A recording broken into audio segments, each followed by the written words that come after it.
Yo, what is up, guys? Welcome back to the channel. Today's video, we're going to be reviewing the Super73 Z Miami, and I'm going to give you guys my thoughts. So here we go. Let's get into it.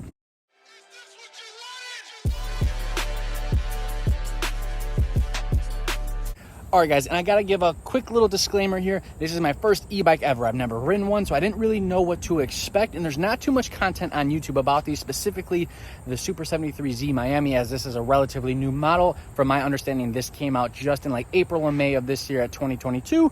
So let me give you some of my thoughts as someone that never experienced one before and what I think about this exact model. Alrighty, guys, so first let's touch on styling, because that is one of the major reasons I went with this specific bike. Now, this one is the Super73 Z Miami, as I said before, but this one is in Panthera Blue, which in my opinion is the best color for this bike. They offered in 4 different colors. I'm a big sucker for blue, and they didn't have black or white, so I figured why not go with this blue. Excuse me. It is, I don't know how to describe it in person. It's like a pale blue, but it is super, super nice. Now, another reason I love this bike is because compared to their other models, which they have the S series, which is more of the long range, and then they have the R models, which are more of the off-road, this is a happy in-between. I believe they market this one as like the neighborhood commuter, and this lives up to that name immensely. So let's talk about styling more. Front tires. So these are a 20-inch by 4-inch. Now, when I read that online, I thought there's no way it actually comes with 4-inch wide tires. And guys, sure enough, they are actually 4 inches. So what does that mean? These things handle great on pavement. I've taken it on like gravel, dust, like dirt roads, and grass, wet grass, mind you, and it did phenomenal. So these tires are excellent. They also have, I believe, what's called the Badger tires, which are a bit more knobby, so those are more for like off-road use. But this thing is sick. Another reason I like the styling is because it's simplistic. It's stripped down. You don't have a light, which I don't really plan on driving this at night, but I just like the stripped down look of it. It looks very retro. Like, people break their necks at this because they're like, how are you going the speeds you are? So let's hop into performance. Now, I have to give a little disclaimer. Of course, I would never, ever, ever put this thing into class 4 mode, which is the off-road mode and unlocks the full potential, the full power of the motor. So I could never, ever, ever max it out. Just throwing that out there. All right, so let's talk performance, because let's face it, that's what you guys are here for, right? Now, out of the box, I don't know all the technical specs. If you're looking for an every single spec breakdown, then this is not the video for you. But if you're looking as someone that just wants to get into an e-bike and stumbled upon this video, then you'll like it because it's extremely relatable. Now, power-wise, this one, I want to believe it peaks out at like 1,000. I think it's 1,000 watts, which can get you up to 28 miles per hour. That was their claim. Now, I'm not really seeing many people in terms of content on these because it's so new, get up to that top speed. Me personally, I'm a bit of a bigger dude. I am we'll say between 215 and 220, depends on the day, and I'm 6 feet tall. They market this one as being good for someone that's, I believe, 4'8" or 4'6" to 5'11". I fit just fine on this. Now, this is not a bike that I'd want to pedal forever, but, you know, my commutes, guys, we're going to get into range in a second, but let's keep the performance going. Brakes, right? Brakes. These, I believe, are just the mechanical brakes. They're not the hydraulic brakes. So I saw some claims of people saying you definitely want the hydraulic. I don't see why. This thing, I've gotten it up to 26. You hit the brakes, it stops really, really nice. And if you're just cruising around, especially like 20 and under, I don't really see the need for that. All right, so now let's talk range, because range is a big one, right? Without range, these things are useless. So on their website, they claim that this bike right here, I believe under class 2 throttle only, you can get between 30, they say 30 plus. The battery range on this one says 36. And if I keep it in class 2 and only throttle, do not pedal, I do firmly believe you will get that. I was averaging like 34, 35. So I don't see that being an issue. It's just because of my weight. Your boy's a big boy. Now, me personally, I always have this thing in class 4 because I want the power there when I need it. And I average anywhere between 24 to 27 miles, which is phenomenal. So guys, my commute to work, this has replaced my car. Now, if you guys are new to the channel, I have several vehicles. One is a over 500 horsepower Mustang, and I swear, guys, this thing is more fun. I don't know how, I don't know why, but it just is that open air feeling. I commute every day to work. It's a little over 8 miles each way, so about 17 miles, give or take. And it handles it like a champ. And we have elevation here, guys. Not like California or mountains or anything, but it does change quite a bit, and this thing handles it really, really well. Now, I know someone I saw on a video was saying it doesn't have torque. I completely disagree. Sure, if you're going up like a super crazy incline, maybe, but any general road, I mean, even this, I don't know if this is going to do it justice on video. Let me see if I go wide angle. This is steep and it makes it up no problem. So I don't really see that being an issue or really a negative remark on this bike. It handles it totally fine. And when you punch it, because you could do it two different ways, guys. You can either pedal, which it just kicks the motors on, or I love using the throttle. I don't know why it makes it feel more like a motorcycle, and it just cruises. Now, I've never ridden a motorcycle, but I'd imagine this is what that feels like. Now, one thing I do also want to add about the battery and the range, guys, a huge selling factor for me was that the battery, it's replaceable, it pops out. So if you take this somewhere, you can detach the battery, you can put it in a backpack, or for example, me, I carry this bike upstairs because it's not that heavy. It's only like 60 pounds, but I detach the battery and I charge it overnight. It's just easy to pop it off. It's nice that way. If you go to a location, you can take it with you and you don't have to worry about someone stealing the bike.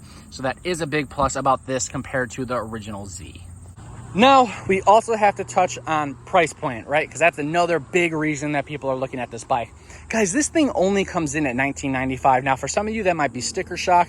Me, personally, I thought that these bikes would go for a lot of money. I was always under the impression that e-bikes were like $5,000, $6,000, $7,000, $8,000, $10,000, right? Guys, for $2,000, granted, I'm going to tell you the pricing. So it's $19.95, plus it was, I believe, $150 in shipping and tax. All in all, you're going to be in right around the $2,300 ballpark. But this is such a bargain for the money, because think about it. My vehicles get anywhere between 15 to 16 miles per gallon or less. So this thing, it pays for itself. Granted, I paid outright, but you can finance these. That's another really nice thing that Super 73 offers, is that I believe the payments on these are super low. You can get it for like 18 months for like 92 bucks. Let's face it, if you guys commute a decent distance, you know, this is going to pay for itself just in gas, as gas prices are astronomical, but they are coming down. Another reason why they're able to get to that price point is because it doesn't have all the bells and whistles like we talked about earlier. So one thing you're going to notice that it doesn't have, and that I'm quickly realizing the benefit, is it has no suspension. So on the S series, you have adjustable front forks, or they have suspension there. This has no suspension. You feel everything, you're connected. Oh my goodness, we got the Siri going. But no suspension. Now, personally, this seat is extremely comfortable, so it does not bother me, but there are certain bumps that you hit that you feel in your tailbone, and being a guy, you know, we got two things that dangle, and if you hit the right bump at the right time, oh my goodness, it's going to wake you up, darling. Let me tell you that much. But all in all, these tires, because they're so thick and plush, it does a great job absorbing most of the small bumps, and you're going to see the bigger divots in the road, and especially on sidewalks, you don't have that too often, so you don't have to worry all that much. If you see it coming, just kind of stand up a little bit and brace yourself, and you'll be A-okay. Now, another thing that was extremely appealing to me when I was making my decision on what bike to get was that Super 73 has tons of accessories. The best way I could describe Super 73 compared to other e-bikes, it's like Apple versus Android. Both will get the job done. Both have tons of features. Other third-party bikes have a million different cool, you know, widgets and things that you could do with them and all that. But I just want something that was reliable, that's been tested, that's been around a while. And this checked all the boxes for me. Now, I'm a speed demon, right? I've gotten used to this. I put over 50 miles, guys, in 3 days. That's it. I've been driving this thing a ton, or riding it a ton. And I already have the itch for more power. Now, at Super 73, they don't really offer models that get much faster than this. I believe the top of the line model is the RX Mojave, or R Mojave. And I think it gets up to like 31. For me, to spend that like $3,600 or $4,200 doesn't make sense when you could get this thing for half the price. Now, let's talk about mods. I had no clue when I bought this, guys, that people mod these and they put a secondary battery. So that for me is huge, right? Because look at all this empty space. Now you could put a basket down here. You guys can get lights. You can do a whole ton of stuff. The only thing I've done so far is added a phone mount, just because that way you don't have to worry about it falling out of your pocket. But I've seen people on the original Zs and the Rs, they put a secondary battery here. I believe it's a 72 volt battery. And you can get these things to like 57 miles an hour, which is insane. So that is something I definitely have to keep my eyes on. I believe this shares the same frame as the ZX, so I think they have kits available. I have to price those out, because that would be a riot. Now, even going 25 or 26 on this, guys, it feels like you're going 100. because of that open air element compared to a car. I can't stress enough, you do not need more power than that. You absolutely don't. To putt around, to have fun, this is a ton of fun. And you guys, you break a lot of necks. You get a lot of attention because you don't expect a bike this low. Now, that's another thing that I really liked about this that I wasn't sure I would. Because they market this for, you know, we'll say shorter people, I thought, because I think it's 28 inches tall, it's short. I was like, oh man, this might not have been the right decision for me. It rides so good. I like the fact that I can stand on here and I can easily throw my legs over and stand. So if you feel like you have to come to a stop or put your foot down for any reason, it is not a stretch. It's not scary. It just makes you feel more planted and more in control. So yeah, guys, that's my quick review. Granted, I've only put 50 miles on it so far. I'm going to keep doing these videos because I love this thing. If you made it this far and you're a subscriber, you are awesome. If you haven't subscribed, hit that subscribe button. If you like Mustangs, if you want to see more content on this thing right here. Also, I'm eyeing another bike because I want to get one for wifey.